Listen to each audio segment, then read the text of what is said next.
Assalamualaikum warahmatullahi wabarakatuh. Halo teman-teman, kembali lagi dengan saya Miss Gayuanda. Pada video kali ini, saya akan membahas mengenai materi teorema integral Cauchy dan teorema Cauchy-Grossack. Baiklah, langsung saja kita masuk ke materinya. Yang pertama, kita akan membahas teorema integral Cauchy, yang mana jika fz analitik dan f aksen z-nya kontinu di dalam dan pada lintasan tertutup sederhana C pada domain D, maka integral tertutup fz dz pada lintasan C sama dengan 0. Nah, ini yang ada lingkaran ini tertutup ya teman-teman, berarti integral ini adalah integral tertutup. Nah, selanjutnya untuk pembuktian teorema integral Cauchy ini, kita misalkan fz-nya sama dengan ux, y ditambah iv, x, y, dan f-nya analitik pada domain D, seperti ketentuan teorema sebelumnya.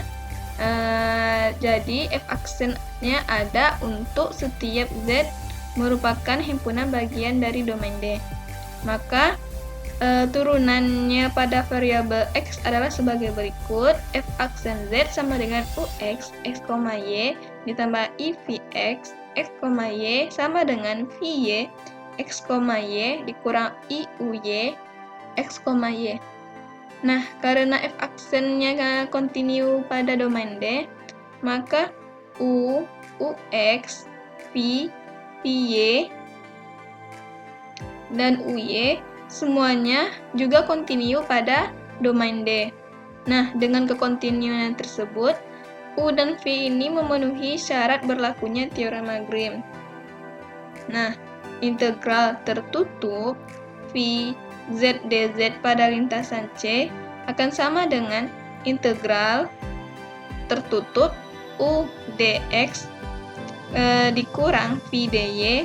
Di sini untuk yang bilangan real kita masukkan kepada bilangan real dan bilangan imajiner dengan imajiner. Pada lintasan C, maka ditambah dengan I integral tertutup V dx ditambah U dy pada lintasan C. Nah, karena sebelumnya dikatakan bahwa dengan kekontinuannya tersebut, maka U dan V-nya memenuhi syarat berlakunya teorema Grimm.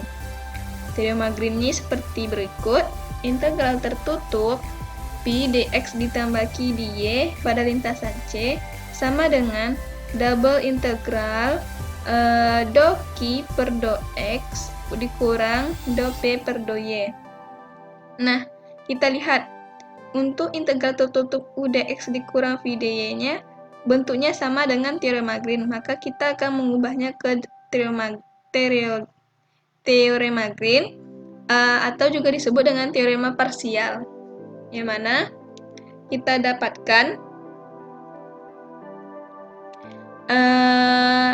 double integral negatif Vx dikurang Uy dx dy pada lintasan D ditambah I double integral Ux dikurang Vy dx dy pada lintasan D.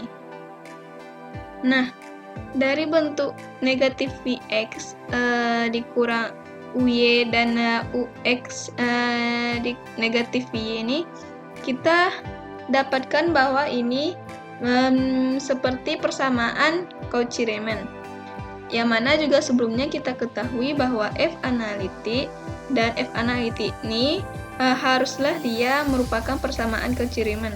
Sebagaimana kita bahas lagi, persamaan Cauchy-Riemann itu yaitu Ux sama dengan Vy, Uv sama dengan Vx, Uv sama dengan negatif Vx.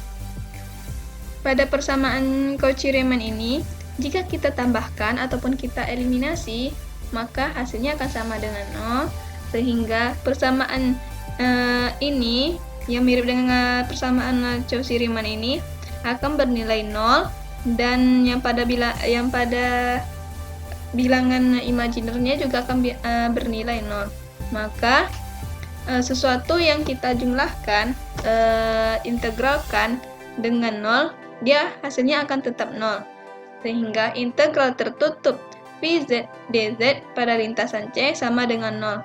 Maka terbuktilah bahwa teorema integral Cauchy ini yaitu bersifat tertutup.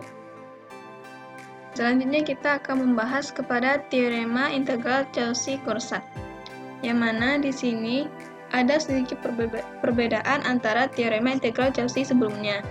Yang di sini dikatakan bahwa jika fz analitik di dalam dan pada lintasan tertutup sederhana C, maka integral tertutup fz dz pada lintasan C sama dengan 0. Nah, karena pada fz-nya telah analitik, maka f aksen z-nya tidak perlu lagi kita sebutkan bahwa dia kontinu, karena menurut Gauss fz analitik, fz-nya analitik, maka sudah pastilah tentunya f aksennya kontinu pada domain D. Maka teorema integral Cauchy-Courant ini tidak disebutkannya bahwa f aksennya yaitu kontinu. Nah, selanjutnya kita akan membahas kepada contoh di mana integral dari fz sama dengan e pangkat z pangkat 3, yang mana c-nya merupakan nilai mutlak z-nya sama dengan 3. Nah, maka integral tertutup nya yaitu integral tertutup e pangkat z pangkat 3 dz pada lintasan C sama dengan 0. Nah, penyelesaiannya, karena kita telah mengetahui EZ pangkat 3 ini merupakan fungsi analitik pada bidang kompleks, yang mana fungsi analitik itu yaitu salah satunya itu fungsi eksponensial. E ini kan merupakan suatu fungsi eksponensial, sehingga juga analitik di dalam dan pada C. Nah, berdasarkan teorema Cauchy-Courant yang kita bahas sebelumnya, maka benarlah bahwa integral tertutup e pangkat z pangkat 3 dz pada lintasan C sama dengan 0. Nah, sekian dulu ya teman-teman untuk video kali ini. Apabila terdapat kesalahan baik itu dalam pengucapan dan materi yang saya sampaikan, saya mohon maaf. Wassalamualaikum warahmatullahi wabarakatuh.